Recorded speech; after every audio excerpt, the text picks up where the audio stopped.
Dr. Caroline Wilson. Caroline is an instructional associate professor and director of interdisciplinary programs in the Green School of Health and Behavioral Sciences at Chapman University. Chapman University is in Orange, California, United States. And even more important for us, Caroline serves as membership chair for the TBLC. So today we talked about the social and community building aspects of the TBLC and how to get involved and build your connections. Thank you so much, Caroline, for facilitating this TBL Social Hour. It was wonderful. What led you to pick this topic? Yeah, as membership chair, I was talking with our former membership chair, Michelle Clark, who many of our members probably know, and she thought it would be a really good topic to help our new members learn more about the community. Our new members, especially in the last 2 years, haven't really gotten to meet each other in person because of the pandemic. So bringing up these social hours is a good way to make that community a little stronger for people that might have questions or learn more about the resources. So it was Michelle's idea, and I was happy to carry it out for our new members. And we had a good group of people. We had some new members, some veterans, and we learned a lot, and it was a great social hour.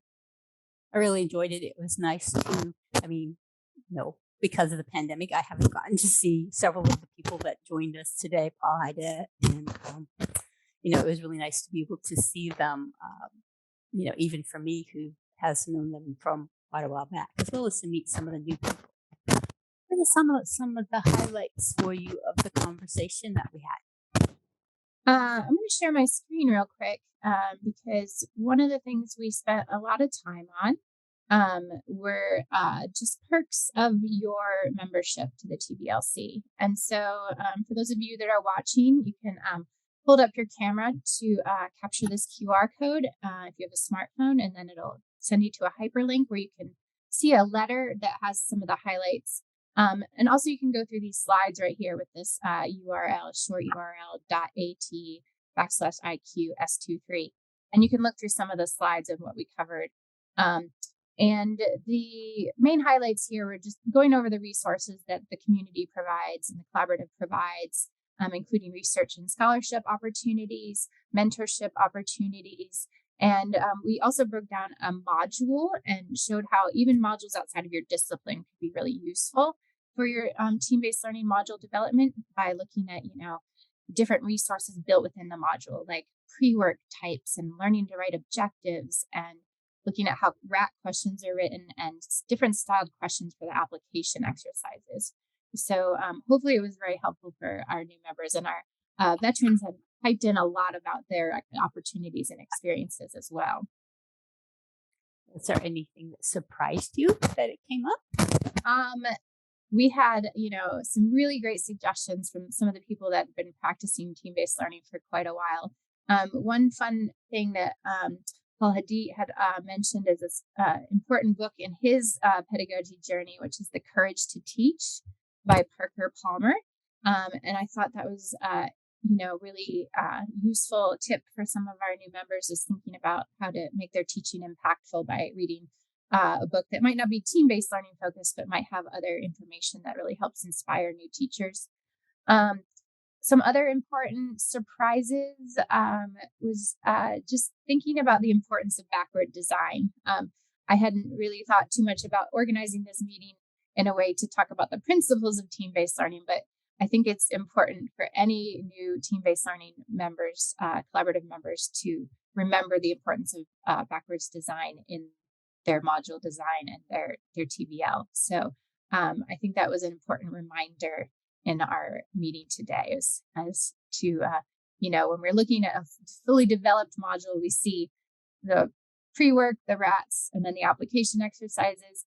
And that's not really the way we develop things. We want to develop in sort of the opposite way. We want to think, what is the big picture? What are the things we really want our students to learn, that backward design piece? Then what do we want them to do? The application piece. Then we work on the what we want them to learn with the rats, and then find the appropriate pre-work, which, doesn't have to be readings. It can be videos, it can be newspaper clippings, lots of different options, which is modeled by one of the modules I pointed out in the slides. Yeah, that stood out for me too.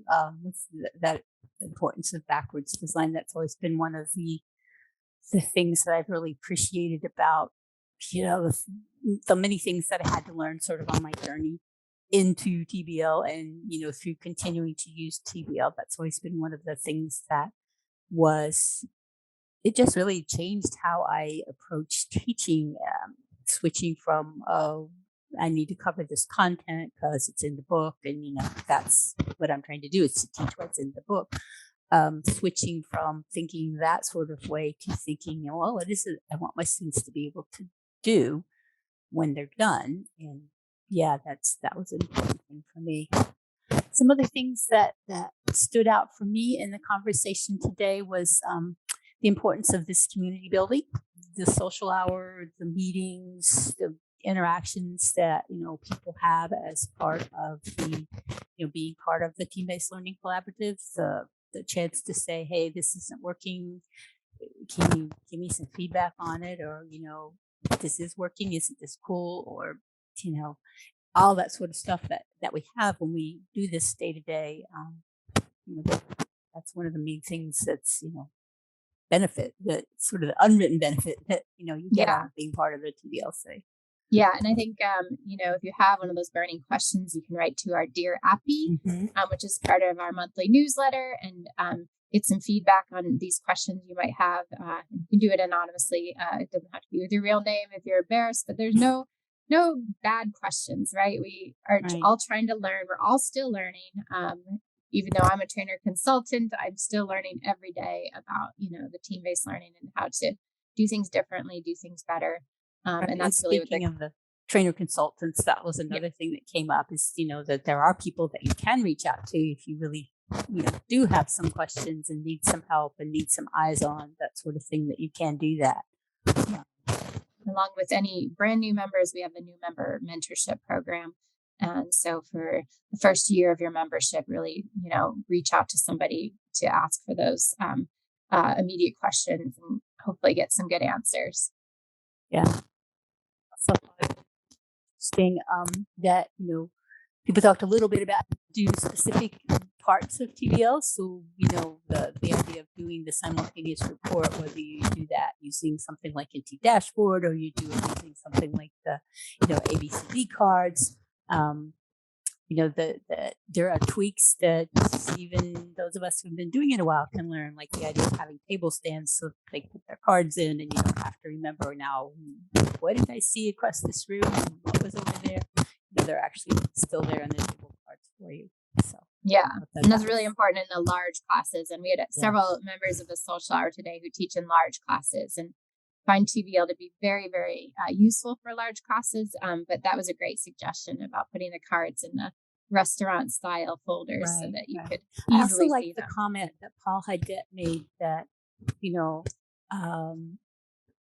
there's a spirit of TBL, right? And that it's not necessarily a set of rules that you have to follow. You have to do this way. That you may find you tweak certain things to fit your particular situation, your students, etc. So I was happy to hear that, because I do that as well. That there are tweaks that I make that are just kind of fit my situation better than adhering strictly to the rules or something. So I thought that was interesting too. Yeah, I agree. All right, so these are the highlights of hour that we had today. We record these to help members learn about the topics, so people who weren't able to be here today can hear a little bit of what went on and maybe be excited about coming in to another time. Thank you so much again, Caroline, for facilitating the social hour. We're grateful for your efforts. And if you find this idea interesting, there'll be lots of different topics as we continue on through the year. Please join us for our next social hour that's scheduled for Wednesday, September 14th, 2022 at 7 a.m. Eastern. Glad that's not my time zone. 12 p.m. BST, and 7 Singapore. p.m. Singapore time. Yeah. Singapore time. Okay.